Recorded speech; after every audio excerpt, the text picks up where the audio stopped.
कुदरत का करिश्मा। रमन अपनी शादी के 6 महीने बाद भी अपनी पत्नी के प्यार के लिए तरस रहा था। वजह थी रमन की साधारण सी छवि और साधारण सी नौकरी, कोई बनावट नहीं, स्वयं से काम लेने वाला। गुस्सा तो रमन को बिल्कुल आता ही नहीं था। अपनी पत्नी रिया को भी उसने देखते ही पसंद कर लिया था। रिया देखने में अच्छी थी, लेकिन बस उसमें एक ही कमी थी कि वो खुद की तुलना हमेशा दूसरों से करती थी। इस शादी के लिए भी वो राजी नहीं थी, पर पिता की बीमारी और माँ की तेज आवाज के सामने उसकी एक ना चली। वो किसी को बोल ही नहीं पाई कि उसे ये रिश्ता मंजूर नहीं है, और ना ही किसी ने उससे कुछ पूछा, क्योंकि सब जानते थे कि अल्लड़पन में रिया गलत फैसला ही लेगी। फिर रमन बहुत ही अच्छा और सुलझा हुआ लड़का था। वो चंद चट मंगनी पट ब्याह वाली बात हो गई। हद तो तब हो गई जब रिया की सहेली की शादी एक बहुत ही अमीर घर में हो गई। फिर तो रिया के जलने की कोई कसर ही ना रही। वो अंदर ही अंदर घुट रही थी। इसलिए शादी की पहली रात ही अपना सारा गुस्सा रमन पर निकाल दिया। जैसे ही रमन कमरे में आया और बेड पर बैठने लगा तो रिया उसी टाइम फटफड़ी और बोली, खबरदार जो मेरे पास बैठने की कोशिश भी की तो। क्या सोचकर तुमने मुझसे शादी की है? पता नहीं मेरे पिताजी ने क्या देखा तुम में। रमन बस शांति से उसकी बात सुन रहा था। उसने धीरे से कहा कि क्या तुम्हारे घर वालों ने इस शादी के बारे में तुमसे पूछा नहीं था? अरे मुझसे पूछते तो मैं मना नहीं कर देती क्या? रिया ने गुस्से में कहा तो रमन बोला कि क्या तुम किसी और से प्यार करती हो? उसकी बात पर गुस्से में तमतमाती हुई रिया बोली, बस तुम लड़कों की सोच यहीं तक सीमित है। अरे हम लड़कियों के कोई और अरमान नहीं हो सकते क्या? और कोई वजह नहीं हो सकती क्या? तो रमन को अपनी कही बात पर पछतावा होने लगा और रिया से माफी मांगते हुए बोला, मैं अपने शब्द वापस लेता हूँ। चलो बताओ क्या बात हुई है? तो रिया बोली कि जैसे जीवन साथी की मैंने कल्पना की थी, तुम वैसे नहीं हो। ना रूप है, ना रंग है, ना पैसा है। मैं नहीं मानती इस शादी को, इसलिए मेरे करीब आने की कोशिश मत करना। यह बोलकर वो करवट बदल कर सो गया। इधर रमन की आंखों में नींद बिल्कुल नहीं थी। पलंग के एक सिराने पर लेटा हुआ रमन खुली आंखों से बस छत को देखता रह गया। रिया के कहे शब्द उसके कानों में गूंज रहे थे। ऐसे दिन ऐसे ही बीतने लगे। रमन हर तरीके से रिया को दिल जीतने की कोशिश करता, पर सब बेकार गया, क्योंकि रिया ने तय कर लिया कि रमन को इतना परेशान करूंगी कि वो खुद ही उसे छोड़ देगा। घर का माहौल खराब ना हो और सास ससुर की नज़र में रिया की छवि खराब ना हो। बस यही सोचकर रमन उसे अपने साथ शहर ले गया, जहां वो नौकरी करता था। हालांकि रमन की नौकरी इतनी भी छोटी नहीं थी कि रिया की खुशियों का ख्याल न रख पाए। बस रिया की दूसरों से तुलना करने की आदत उसकी गृहस्थी खराब कर रही थी, जिसकी अभी उसे समझ नहीं थी। खैर वो रिया को लेकर शहर आ गया, जहाँ 2 कमरों का छोटा सा घर, उसमें एक साफ सुथरा था जिसमें जरूरत का सारा सामान मौजूद था। दरवाजे पर पहुंचते ही रमन मुस्कुराते हुए बोला कि स्वागत है आपका मैडम, प्लीज अंदर आइए। तो रिया मुंह बनाकर कहने लगी कि स्वागत तो ऐसे कर रहे हो जैसे राजमहल में लेकर आए हो। रिया की बातों से रमन अंदर तक टूट गया, पर फिर भी वह हर बार की तरह उसकी बातों को हंसकर टाल दिया। अगले दिन सुबह रिया आराम से सो रही थी तो रमन बोला, अरे उठो रिया, मुझे लेट हो जाएगा, जल्दी नाश्ता बना दो। रमन का इतना कहना था कि रिया उस पर भड़कते हुए बोली कि मुझे कोई उम्मीद मत रखना, समझे? बड़े आए मुझसे नाश्ता बनवाने वाले, मैं नहीं बनाने वाली कोई नाश्ता वाश्ता। ये बोलकर वो करवट लेकर सो गई तो रमन को लगा कि अब तो पक्का झगड़ा होगा। इसलिए उसने हंसकर कहा कि कोई बात नहीं डार्लिंग, पहले भी मैं खुद ही बनाता था, अब भी बना लूंगा। बताओ क्या खाओगी?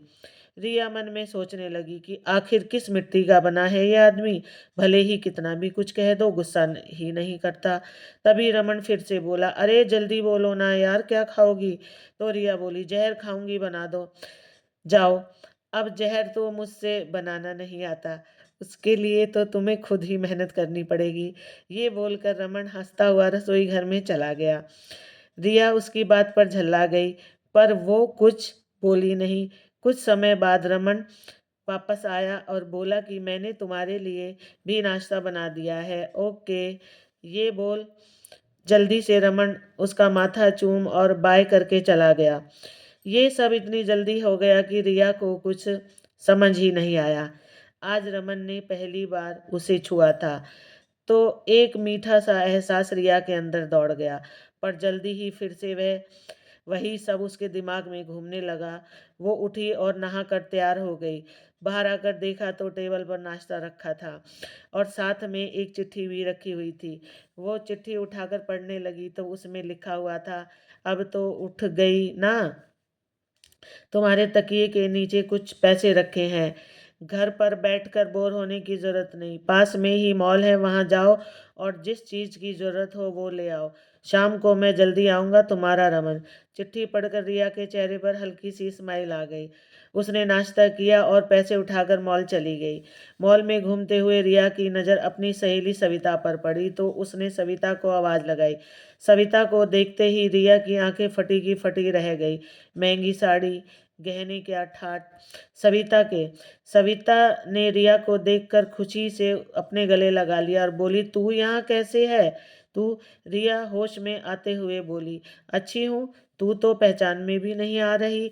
इतने में हैंडसम सा लड़का सविता के पास आकर बोला कि मुझे नहीं मिलवाओगी क्या अपनी सहेली से? रिया ने, मेरे पति हैं, सविता ने कहा। तो अब तो रिया के जलने की कोई सीमा नहीं रही। सविता का पति बिल्कुल वैसा था जिसकी कल्पना कभी रिया ने की थी। बस अब तो उसे रमन पर और भी ज्यादा गुस्सा आने लगा। ऊपर से सविता के पति के लिए बेहिसाब का प्यार आग में घी डालने का काम कर रहा था। वो रिया के सामने ही उसको ज्वेलर्स की दुकान पर ले गया और सविता के मना करने के बावजूद भी उसके गले में सोने की चैन पहना दी। ये देखकर रिया सोचने लगी कि कितनी लकी है सविता, और एक मैं हूँ। बस 10,000 रुपए दे दिए और कह दिया जाओ शॉपिंग कर लो। दन दनाती हुई रिया वापस आ गई और गुस्से में सारा सामान वहीं सोफे पर पटक दिया और खिड़की के बाहर जाकर खड़ी खिड़की के पास जाकर खड़ी हो गई। कुछ समय बाद रमन घर आया तो रिया को खिड़की के पास खड़ा देखकर उसके पास चला गया और उसके बालों को गजरा लगाने लगा। तो गुस्से में रिया ने गजरा छीन कर कूड़े में फेंक दिया और बोली, ये लाए हो तुम मेरे लिए इतना मामूली सा तोहफा? खैर, मैं क्यों शिकायत कर रही हूँ तुमसे, जबकि मुझे पता है कि इससे ज्यादा देने की औकात नहीं है तुम्हारी। उसका एक एक लफ्ज रमन का सीना छलनी कर रहा था। फिर भी रिया के हाथ अपने हाथों में लेकर बोला, अरे क्या हुआ रिया, क्यों हर समय तुम मेरे साथ ऐसा व्यवहार करती हो? मैं तुमसे बहुत प्यार करता हूँ। वो सब कुछ लेकर आऊंगा मैं तुम्हारे लिए, जो तुम्हें चाहिए। दिन रात मेहनत करूंगा, तुम्हारा हर सपना पूरा करूंगा। बस मुझे अपने दिल में थोड़ी सी जगह दे दो। ये बोलकर रमन ने रिया को अपने सीने से लगा लिया। तभी रमन को पीछे धकेलते हुए रिया ने कहा कि नहीं चाहिए मुझे तुमसे कुछ भी। दम घुटता है मेरा इस घर में, इस रिश्ते में। आज़ाद होना चाहती हूँ मैं तुमसे। तलाक चाहिए मुझे, बोलो दे सकोगे? उसकी बातों से रमन की आंखों में आंसू आ गए। उसका दिल पूरी तरह से टूट गया था। उसने कहा कि ठीक है, अगर तुम्हारी यही इच्छा है तो यही सही। बस मुझे थोड़ा सा समय दे दो, जल्दी ही मैं तलाक के पेपर तैयार करवाता हूँ। ये बोलकर रमन घर से बाहर निकल गया और रिया वहीं बैठकर रोने लगी। दिन बीत रहे थे। रमन अब रिया से बहुत कम बातें करने लगा था। बस उतना ही बोलता जितनी जरूरत होती और ना ही कभी रिया कोशिश करती उससे बात करने की। बस सुबह जल्दी उठकर नाश्ता बना देती, रमन भी चुपचाप खा लेता और ऑफिस चला जाता। बस यही रूटीन हो गया था उसका। एक दिन रिया किसी काम से बाहर गई। तभी उसने देखा कि उसकी सहेली सविता का पति किसी रेस्टोरेंट में बैठकर किसी दूसरी लड़की के साथ कॉफी पी रहा था और दोनों बहुत ही करीब थे। यह देख के रिया को तो विश्वास ही नहीं हुआ कि रिया का पति है और वो भी किसी दूसरी लड़की के साथ। उसका दिमाग काम करना बंद कर दिया और उल्टे पैर घर वापस आ गई। रात को रमन आया तो उसने देखा कि रिया खोई खोई सी है। बिस्तर पर भी वो बार बार करवटें बदल रही थी। तो रमन से रहा नहीं गया। वो पूछ बैठा कि क्या बात है, कोई परेशानी है क्या? तो रिया ने कहा कि नहीं, कोई बात नहीं है। ये बोलकर वो करवट बदल कर सो गई। ये पहली बार था जो रिया ने रमन की बात का सीधा जवाब दिया था। अगली सुबह रमन ने ऑफिस जाने के बाद सोचने लगी कि एक बार सविता से बात करके उसे इस बारे में बता दिया जाए तो ठीक रहेगा। उसके पास सविता के घर का पता था तो वो उसके घर के लिए निकल गई। उसके घर पहुंचकर जैसे ही वो गेट खोलने लगी तो अंदर से आवाज आ रही आवाज़ों से उसे वही रोक दिया। उसने गेट के अंदर झाँक कर देखा तो सविता अपने पति पर चिल्ला रही थी कि आपका किसी और लड़की के साथ संबंध है। शर्म नहीं आई आपको ऐसी घटिया हरकतें करते हुए? सविता का इतना कहना सुनकर कि उसके पति ने एक जोरदार चाटा उसके गाल पर जड़ दिया और बोला, औकात में रह अपनी, समझी? अरे थी क्या तू? मेरे से शादी करने से पहले तेरी पहचान बनी है ये महंगे कपड़े, ये जेवर, ये शान और शौकत कभी सोचा था सपने में भी? नहीं ना। यहाँ रहना है तो सब बर्दाश्त करना पड़ेगा। ये सब देख कर बाहर खड़ी रिया को लग रहा था कि चांटा किसी ने उसके मुंह पर मारा है, उसकी सोच पर मारा है। इतने में उसकी सहेली सविता ने एक जोरदार चांटा अपने पति के गाल पर जड़ दिया और सारे गहने फेंकते हुए बोली, ये रखो अपने गहने अपने पास, मुझे नहीं चाहिए तुम्हारा कुछ भी। मुझे एक प्यार करने वाला पति चाहिए, दिखावा करने वाला नहीं, जो बिना बोले मेरी सारी बात समझ जाए, ऐसा जीवन साथी चाहिए मुझे। उसके साथ तो मैं झोपड़ी में भी रह लूंगी, समझे? ये सुनकर रिया दबे पांव अपने घर वापस लौट आई। सैकड़ों विचार करके मन में घूम रहे थे। आज उसे अपनी गलती का एहसास हो गया कि वो रमन के साथ कितना गलत कर रही है। आज उसके दिल में रमन के लिए इज्जत बढ़ गई थी। उसको समझ आ गया था कि जीवन साथी पैसे वाला ना सही पर प्यार करने वाला जरूर होना चाहिए। उसे खुद पर बहुत गुस्सा आ रहा था। आत्मा धिक्कार रही थी उसकी।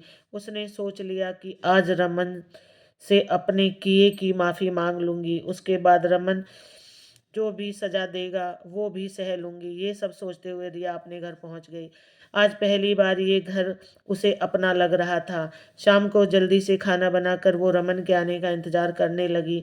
रमन घर आया थका हुआ तो सोफे पर बैठ गया। तभी रिया उसके लिए पानी लेकर आई तो हैरानी से रमन ने उसकी तरफ देख ही रहा था, क्योंकि इससे पहले रिया ने कभी उसकी तरफ इतना ध्यान नहीं दिया था। उसने पानी का गिलास लेते हुए कहा कि वैसे मेरे पास भी तुम्हारे लिए कुछ है। ये सुनकर रिया टक से उसकी तरफ देखती रह गई। रमन ने अपने बैग से एक तलाक के पेपर निकाल कर उसके हाथ में रख दिए और कहा कि मैंने अपने साइन कर दिए हैं, तुम भी कर दो और तैयारी करो, कल रात को ही मैं तुम्हें तुम्हारे घर छोड़ आऊँगा और तुम्हें किसी को भी कुछ कहने की ज़रूरत नहीं है। मैं सारा इल्ज़ाम अपने ऊपर ले लूँगा। ये बोलकर वो अपने कमरे में जाकर लेट गया। रिया बाहर खड़ी उस कागज़ को देखती ही रह गई जहाँ पर रमन ने साइन कर रखे थे। अब उसे खुद से नफ़रत होने लगी थी। उसका दिल कर रहा था कि धरती फट जाए और वो उसमें समा जाए। अगली सुबह रिया के उठने से पहले ही रमन ऑफिस चला गया। रिया उठते ही देखती है कि नाश्ता टेबल पर रखा है और साथ में एक चिट्ठी भी। उसने चिट्ठी खोलकर देखी तो उसमें लिखा था कि आज ऑफिस में ज़्यादा काम है तो जल्दी चला गया हूँ। तुम तैयारी करके रखना, रात को निकलना है। ये पढ़ते ही रिया के कब से रुके हुए आंसू बह निकले। रोते रोते खुद से ही बोली कि कम से कम एक बार माफ़ी मांगने का मौका तो दे देते। पूरा दिन रोती रही, खाना भी नहीं खाया। रात होते ही थके कदमों से रमन घर वापस आया। उसकी भी रो रो कर आंखें लाल हो गई थी। अंदर आया तो रिया पहले से ही सोफे पर बैठी हुई थी। उसका चेहरा मुरझाया हुआ था। रमन उसकी तरफ बिना देखे ही बोला, सारा सामान रख लिया ना? कहीं कुछ रह तो नहीं गया? कहकर रमन जैसे ही अंदर जाने लगा तो रिया ने पीछे से उसका हाथ पकड़ लिया। रमन ने पीछे मुड़कर देखा तो रिया का चेहरा आंसुओं से भीगा हुआ था। उसको ऐसे देख रमन के दिल में एक टीस सी उठी। उसने कहा, क्या बात है, कुछ चाहिए क्या? अब रिया के सब्र का बांध टूट गया था। वो रोते रोते रमन के सीने से लग गई और बोली, मुझे माफ़ कर दो रमन, प्लीज़ मुझे खुद से दूर मत करो। मुझे समझ में आ गया है कि पैसों से ज़्यादा प्यार ज़रूरी है। प्लीज़ मुझे एक मौका दे दो। मुझे तलाक नहीं चाहिए। जिस प्यार का इंतज़ार रमन इतने दिनों से कर रहा था वो आज उसको महसूस हो रहा था। उसकी आंखों से भी आंसू बह निकले। उसने कसकर रिया को अपने सीने से लगा लिया और रोते हुए बोला कि फिर से छोड़कर जाने की बात तो नहीं करोगी ना, वरना इस बार तो मैं मर ही जाऊंगा। तभी रिया उसके मुंह पर हाथ रखते हुए बोली, खबरदार जो दोबारा तुमने ऐसी बात की तो। रमन मुस्कुरा कर उसकी तरफ देखने लगा। आज सही मायने में रमन के प्यार, सब्र और त्याग की जीत हुई। दोस्तों, दुनिया पैसे के पीछे भागती है, लेकिन जहाँ तक हो सके तो ये बात भी सही है कि पैसा ही